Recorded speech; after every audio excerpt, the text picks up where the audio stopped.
Season 2 اسکلم مریبہ Afzal episode 12 all right reserved Urdu novels platform. مجھے بہت ضروری کام ہے آئرہ جہانگیر، تم پلیز یہ میٹنگ اٹینڈ کر لو۔ ساحل اسے اپنا لیپ ٹاپ دیتا بولا۔ آئرہ جہانگیر نے ابرو اچکایا۔ کہیں تم کوئی جرم کرنے تو نہیں جا رہے نا ساحل؟ اسے شاکی نظروں سے دیکھتے وہ بھویں سکیڑ گئی۔ محبت کرنا جرم ہے تو میں وہی کرنے جا رہا ہوں پھر، وہ سرخ چہرے سمیر بولا تو آئرہ جہانگیر نے قہقہہ لگایا تھا۔ ابھی رک جاؤ ساحل جہانگیر، عشق بہت برا وار کرتا ہے، تم سنبھل نہیں پاؤ گے۔ وہ استہزا ہوئی، کمبخت سنبھلنا چاہتا بھی کون ہے؟ آنکھوں میں جنوں خیزی کا عالم لیے وہ لفظوں پر دباؤ دیتے بولا تو وہ مبہم سا مسکرا دی۔ تم بس یہ میٹنگ اٹینڈ کر لو، بلکہ آج سے تم اس پروجیکٹ کی ہیڈ ہوگی۔ یہ میٹنگ ادھر ہی لیپ ٹاپ پر آن لائن ہو جائے گی، باقی کل سے تم آفس جانا اور جن سے کولابریشن ہے ان سے بھی مل لینا۔ ابھی مجھے نکلنا ہے، گڈ لک۔ وہ اسے بریفنگ دیتا باہر کی جانب بڑھا۔ آئرہ جہانگیر نے اس کے لمبے چوڑے شخص کی پشت کو گھورا اور محض مسکرا دی تھی۔ لیپ ٹاپ کو آن کرتے مطلوبہ فائل اوپن کی اور اسے اچھے سے ریڈ کیا تھا۔ ایک گہرا سانس فضا کے سپرد کیا۔ لیپ بند کرتے وہ آئینے کے سامنے آئی، ایک نظر خود کے وجود پر ڈالی، تلخی بھری مسکراہٹ لبوں پر ابھری اور پھر ایک پروفیشنل مسکراہٹ میں بدل گئی۔ لیپ ٹاپ کو آن کر لیا تھا، بس 2 منٹ میں میٹنگ شروع ہو جانی تھی۔ اس سے بس ان لوگوں کو اپنے آئیڈیا سمجھانے تھے، وہ مکمل تیار تھی۔ السلام علیکم۔ دراصل ساحل کچھ بزی تھے، اس لیے بولتے بولتے وہ اچانک اٹک گئی تھی۔ آنکھیں حیرت و بے یقینی سے پھیل گئیں، چہرہ لٹھے کی مانند سفید پڑ گیا تھا۔ لیزا دوسری جانب مقابل بھی تو اسے اسکرین پر دیکھ کر بس اسے گھورے جا رہا تھا، آنکھوں میں حیرت لیے وہ اسے گھور رہا تھا۔ لیزا نے فوراً ہاتھ مار کر لیپ ٹاپ آف کر دیا اور اسے سائڈ پر پھینک دیا۔ جسم ہولے سے کپ کپا اٹھا تھا، آنکھیں متحیر ہوئی تھیں۔ ریلیکس آئرہ جہانگیر، تم ڈر کیوں رہی ہو؟ تم اسے نہیں جانتی۔ خود کے دل پر ہاتھ رکھتے وہ کپ کپاتے لفظوں سے بولی۔ اس کا دل ہر دھڑا نرم ہاتھ کپ کپا رہے تھے۔ آگے بڑھتے اس نے پھر سے لیپ ٹاپ آن کرتے میل بھیجی تھی کہ طبیعت خرابی کی وجہ سے وہ میٹنگ کینسل کر رہے ہیں اور کل ہی وہ سارا کچھ ڈسکس کریں گے۔ اسے سمجھ نہ آیا تھا کہ آخر اسے ہوا کیا تھا، دل اتنی تیزی سے دھڑک کیوں رہا تھا، اور اس نے سامنے اسکرین پر جگمگاتے شخص کو دیکھ لیپ ٹاپ کیوں آف کر دیا تھا۔ میں خواہ میں سوچ رہی ہوں، وہ شخص بہت عجیب دیکھتا ہے، اس لیے شاید۔ کتنے لمبے بال تھے اس کے؟ آئرہ نے سر جھٹکا اور تیزی سے کمفرٹر میں گھس گئی تھی۔ وہ نہیں جانتی تھی وہ کشش تھی جو اتنی دور بیٹھے شخص کی تھی، اس کے جنون کی کشش جو آئرہ جہانگیر کو اپنی جانب کھینچ رہی تھی۔ یار بھائی، مجھ سے نہیں ہوتی یہ میٹنگ، تم جانتے تو ہو۔ عفان نے سر جھٹکتے منہ بنایا تو وجدان نے اب کی بار اسے بری طرح گھورا۔ تمہیں پتہ ہے مجھے کسی کو ڈھونڈنے جانا ہے، اس لیے اب منہ بند رکھو اور بس جو وہ کہے اسے سن لینا، پھر مجھے بتا دینا۔ وجدان نے اسے لتاڑا تو وہ منہ بناتے سر اثبات میں ہلا گیا تھا۔ وجدان وہاں سے واک آؤٹ کر گیا، جبکہ عفان اب صوفے پر بیٹھتے، پاؤں کانچ کی میز پر رکھتے، لیپ ٹاپ گود میں رکھتے ایک پاؤں جھلا رہا تھا، جب سامنے سے ابھرنے والی آواز نے اس کا دھیان بری طرح اپنی جانب کھینچا تھا۔ وہ کئی سانحے اسے دیکھتا گیا، وہ تو اسے ڈھونڈنا چاہتا تھا، وہ تو سب کو چیخ چیخ کر بتانا چاہتا تھا کہ اس کی لیزا زندہ ہے، اور اب وہ سامنے زندہ سلامت نظر آ رہی تھی۔ بے یقینی سے اس کے لب اس کے نام میں ڈلے تھے جب کھٹاک سے لیپ ٹاپ کی اسکرین بند ہو گئی۔ عفان کی دھڑکنیں منتشر ہوئی تھیں۔ لیزا بی جان، میں نے اپنی لیزا کو دیکھا، یعنی وہ فحش جھوٹ نہیں بول رہا تھا، وہ زندہ ہے۔ وہ آپے سے باہر ہوتا باہر کی جانب بھاگا تھا، بی جان کے پاس پہنچے ان کے گلے لگا تھا، خوشی اس کے چہرے سے جھلک رہی تھی۔ کیا ہوا بیٹا؟ وہ اس کے سر پر پیار سے ہاتھ پھیرتے بولی تھی۔ بی جان، میں نے ابھی اپنی لیزا کو دیکھا، وہ خوشی سے دمکتے چہرے سے بولا۔ اس شفقت پسند شخص کی آنکھ سے ایک آنسو پھسل کر گرا۔ دروازے کی اوٹ میں کھڑی ایزل کی آنکھ سے بھی آنسو گرا تھا۔ وہ لب بھیج گئی۔ اب بس میں اسے واپس اپنے پاس لے آؤں گا، اسے سب سے چھپا کر رکھوں گا، بی جان، چرا لوں گا اسے میں دنیا سے۔ وہ کیفیت جنون سے گویا ہوا تھا۔ بی جان نے بغور اسے دیکھا۔ بی جان کو سامنے کھڑا شخص پاگل محسوس ہو رہا تھا۔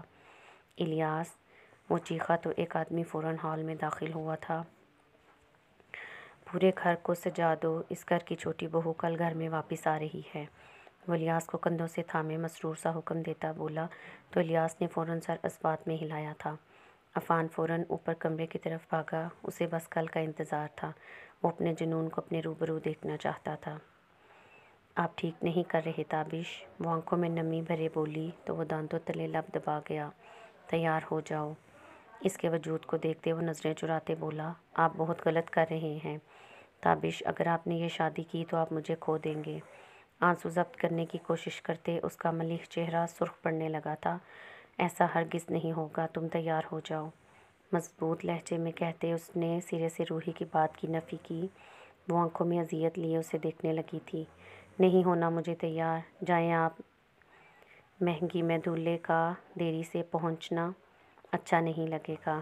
کسی کو آپ کی شادی کے بعد آپ خلا کے پیپر پر سائن بھی کر دینا۔ نمی اوپری دل پر برشیاں چبھتی محسوس ہوئی تھیں۔ دل نے بری طرح پسلیوں سے سر پٹخا، مگر وہ ضبط کرتی کھڑی رہی۔ تابش نے قہر ڈھاتی نظر سے اسے دیکھا۔ روحی بکواس بند کرو اپنی، میرا ضبط مت آزماؤ۔ وائٹ کرتے میں وہ اسکن کلر مردانہ شال کندھوں پہ ڈالے اپنی سرخ ہوتی آنکھوں سے اسے دیکھ رہا تھا۔ میں ضبط آزما رہی ہوں آپ کا یا آپ میری توہین کر رہے ہیں؟ میں نے آپ کو اجازت نہیں دی دوسری شادی کی، پھر کس حق سے آپ کر رہے ہیں یہ ظلم مجھ پر؟ وہ چیخی تھی۔ تابش لب بھیج گیا، دو آنسو ٹوٹ کر بے مول ہو گئے۔ آپ کے حق کو میری دوسری شادی سے کوئی فرق نہیں پڑے گا۔ سنجیدگی تاریکی ہے، وہ سائیں سائیں کرتے دماغ سمیت بولا تھا۔ روحی سسک کر رہ گئی۔ مجھے پڑتا ہے فرق، سنا آپ نے؟ اگر آپ نے دوسری شادی کی تو مجھے طلاق دینی ہوگی آپ کو پہلے۔ وہ سرخ پڑتی رنگت سمیت بولی تو تابش نے لہو چھلکاتے چہرے سے اسے گھورا۔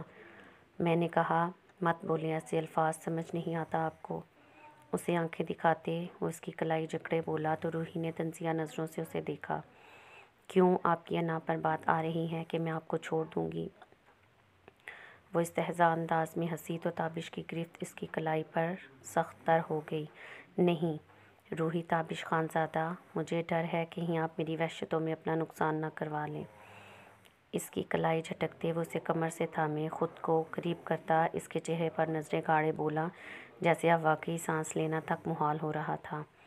آپ اس طرح مجھے منا نہیں سکتے۔ وہ اس یونانی دیوتا جیسی حسین شہزادی کی آنکھوں میں آنکھیں گاڑے بولی تو وہ اس کی کمر پر گرفت مزید سخت کرتے اسے مزید خود کے قریب کر گیا کہ درمیانی فاصلہ مٹ کر رہ گیا۔ آپ میرے لیے سچ نہیں سکتی؟ اسے حسرت سے دیکھتے وہ آنکھوں میں سرخی لیے بولا تو وہ لب بھیج گئی۔ بار بار پلکیں جھپک کر آنکھوں میں آئی نمی کو دور کرنا چاہا تو وہ محظوظ سا ہوا۔ آپ کے لیے میں کچھ بھی کر سکتی ہوں مگر اس ظلم کو ہوتے نہیں دیکھ سکتی۔ میں مر جاؤں گی تابش سائیں۔ وہ سسکتی اس کے گرد اپنا نازک سا حصار باندھ گئی کہ وہ بے ساختہ اس کے کندھے پر سر ٹکاتے اس کی خوشبو کو خود کے وجود میں بسانے لگا تھا۔ آپ کو مرنے نہیں دوں گا، مجھ پر یقین رکھیں۔ کندھے پر سلگتا لمس چھوڑے وہ ضبط سے بولا۔ تابش خانزادہ کے چہرے پر یکدم وحشت سی چھا گئی۔ یہ سب کر کے آپ مجھے مار ہی رہے ہیں۔ اس کے ساتھ لگی وہ سسکی تھی، وہ اس کے بالوں میں منہ چھپا گیا۔ درد کے لاوے نے دل میں طوفان برپا کر دیا۔ مجھے سختی کرنے پر مجبور نہ کریں۔ بات کو بدلتے وہ آنکھ میچ کر واپس کھولتا اس کا چہرہ تھوڑی سے پکڑے اوپر اٹھاتا بولا تو آپ اپنا فیصلہ نہیں بدلیں گے؟ اس کے ہاتھ پر ہاتھ دھرتے وہ بولی، گلے میں پھندہ سا اٹک گیا۔ نہیں۔ اس کی تھوڑی کو چھوتے وہ فاصلے پر کھڑا ہو گیا۔ روحی نے نم آنکھوں سے اپنی محبت کو دیکھا تو ماضی دہرایا جا رہا تھا۔ اسے اذیت ملنی طے تھی۔ ٹھیک ہے آپ جائیں، میں تیار ہو کر آتی ہوں۔ آنکھیں بند کرتی کھولتی وہ ضبط کے کڑے امتحان سے گزرتی بولی تو وہ سر ہلاتا باہر نکل گیا۔ دروازے بند ہوتے ہی وہ سسک اٹھی۔ دونوں ہاتھ منہ پر رکھتے وہ اپنی سسکیاں دبانا چاہتی تھی جو ناممکن ہی لگ رہا تھا۔ دل دوست سی آوازیں کمرے میں کئی پل گونجتی رہیں۔ وہ اٹھی، سی گرین کلر کی فراک اٹھائی اور واش روم میں بند ہو گئی۔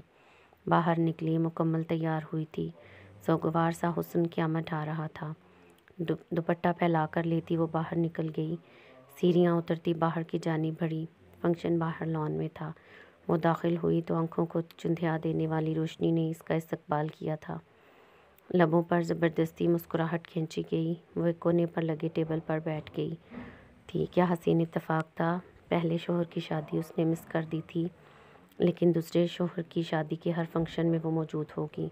وہ سوچ کر تلخی سے ہنس دی۔ سامنے اسٹیج پر بیٹھی پاکیزہ نے غرور سے گردن اکڑائی۔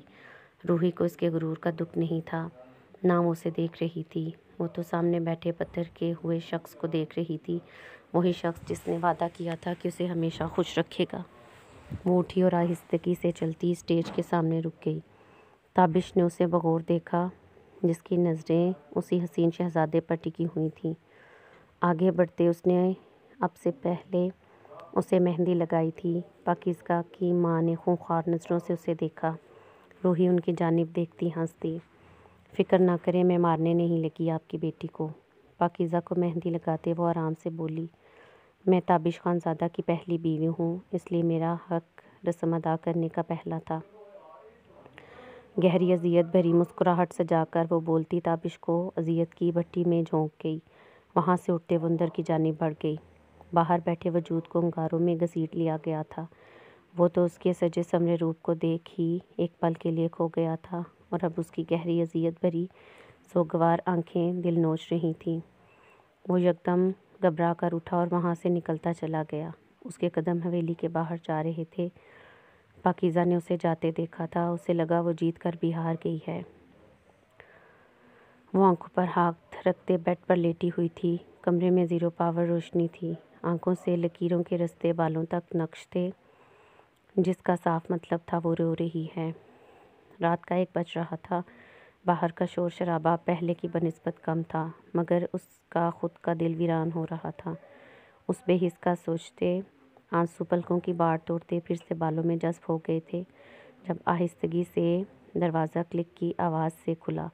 بھاری لڑکھڑاتے قدموں سمیت وہ اندر آیا تھا۔ روحی نے ویسے ہی لیٹی رہی تھی۔ قدموں کی آہٹ پہچانتے اس کا جسم ہولے سے لرزا، مگر وہ مضبوط بنی لیٹی رہی تھی۔ روحی! لڑکھڑا کر وہ اس کا نام پکارتا بیڈ پر آ کر بیٹھ گیا۔ روحی نے بازو آنکھوں سے ہٹا کر اسے دیکھا، جس کی آنکھیں خطرناک حد سے سرخ ہو رہی تھیں۔ بکھرے بال، اجڑا حلیہ، وہ سخت اذیت میں لگ رہا تھا۔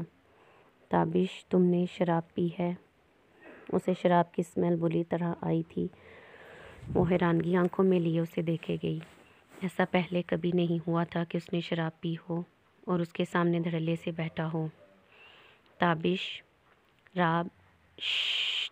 اس کے قریب جھکتے ہوئے اس کے گداز لبوں پر انگلی جمائے اس کی آنکھوں میں جھانکتے وہ اسے خاموش رہنے کا اشارہ کر گیا۔ نہیں پی میں نے شراب، وہ سر کو نفی میں ہلاتے سرخ آنکھیں لیے بولا۔ روحی صاف بتا سکتی تھی وہ جھوٹ بول رہا ہے۔ تابش، آپ نے شراب پی ہے؟ آپ کی ہمت کیسے ہوئی اس طرح میرے قریب آنے کی؟ جائیں اس روم سے۔ وہ سختی سے بولی۔ اس کی انگلی ہٹانے کی ناکام سی کوشش کی، جب وہ سخت نظروں سے اسے گھورتے مکمل اس پر حاوی ہو گیا تھا کہ روحی کو اپنا دم گھٹتا محسوس ہوا۔ کیوں جاؤں؟ خبردار، اگر آپ نے مجھے خود سے دور جانے کو کہا۔ اس کے کندھوں پر دباؤ ڈالتے وہ اس کے ناک پر لب رکھتے بولا تو روحی نے سختی سے چہرہ موڑ لیا۔ تابش، ہوش میں نہیں ہو آپ؟ روحی اس کے وجود کو خود سے ہٹانے کی کوشش کرتے بولی تو وہ مزید اس پر گرفت بناتا اس کے نازک ہاتھ پکڑے بیڈ سے لگا گیا، چہرہ روحی کے چہرے کے قریب کر گیا۔ ہوش میں ہوں میں، سمجھی آپ؟